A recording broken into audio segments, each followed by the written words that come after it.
Imagine watching your neighbor, a brilliant doctor, suddenly start spreading deadly medical myths. Picture your favorite teacher, someone who taught you to question everything, now parroting dangerous propaganda.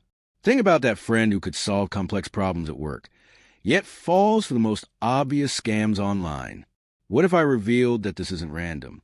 What if there's a hidden mechanism that can hijack any mind, no matter how sharp?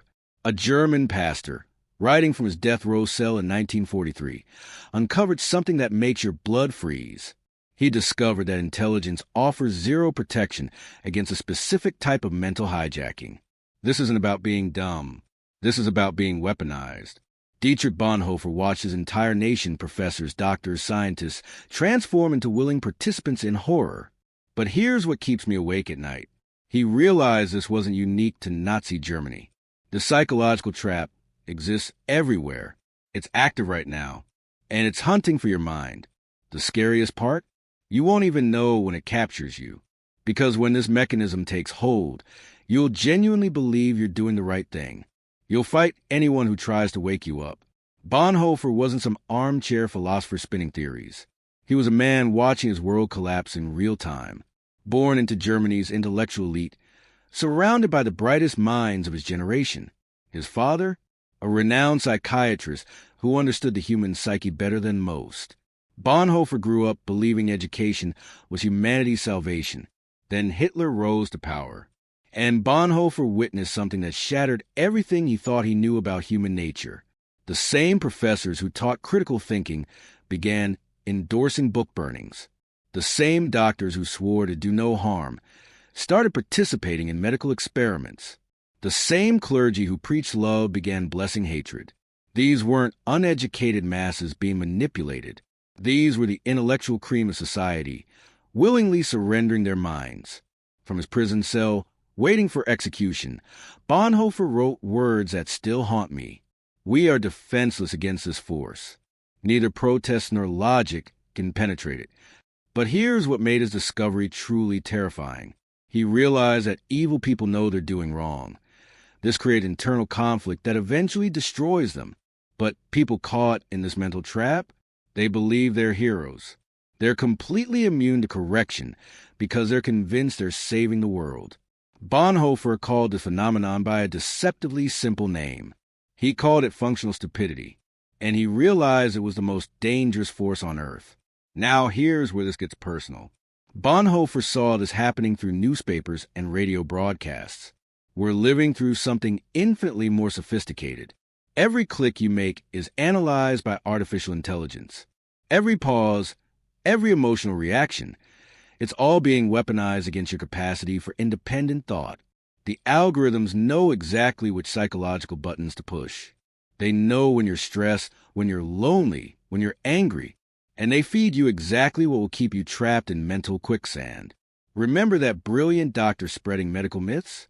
They didn't wake up one day and decide to believe nonsense. They were slowly, systematically led down a path of intellectual surrender. Each step felt reasonable. Each piece of information seemed to confirm what they already believed, until one day, they found themselves completely cut off from reality. But here's the most chilling part. They feel enlightened. They pity everyone who doesn't see the truth they've discovered. This is exactly what Bonhoeffer witnessed in Nazi Germany. Except now, instead of government propaganda, we have algorithms that know us better than we know ourselves. These systems don't just spread misinformation. They identify your psychological vulnerabilities and exploit them with surgical precision.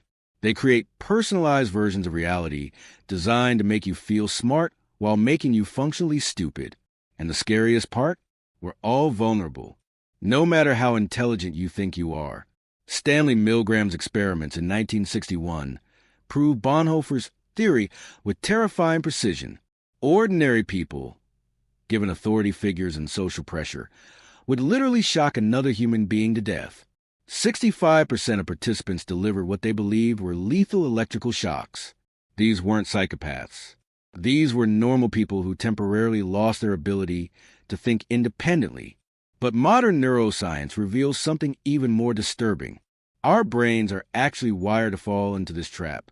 Evolution designed us to prioritize speed over accuracy, to trust familiar voices over unfamiliar ones, to seek information that confirms what we already believe. These mental shortcuts kept our ancestors alive when hesitation meant death. But now, they're being exploited by systems designed to profit from our intellectual surrender.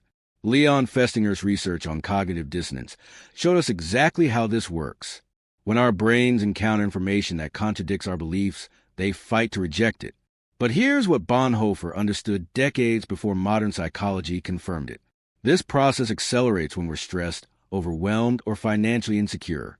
Exactly the conditions our current systems create. When you're working multiple jobs, drowning in debt, constantly bombarded with information, intellectual surrender becomes a survival strategy. Your brain, desperately trying to conserve energy, starts taking shortcuts. And those shortcuts lead you straight into the trap. The result isn't just individual poor decision-making. It's collective madness disguised as wisdom. But here's the hope hidden in this terrifying diagnosis. If this trap is partly chosen, it can be rejected. If it's partly structural, structures can be changed. Bonhoeffer called the solution costly grace, the willingness to think independently even when it's painful. But now we understand we're not just fighting social pressure. We're fighting millions of years of evolution and billion-dollar algorithms. Here's your defense strategy. First, practice intellectual friction.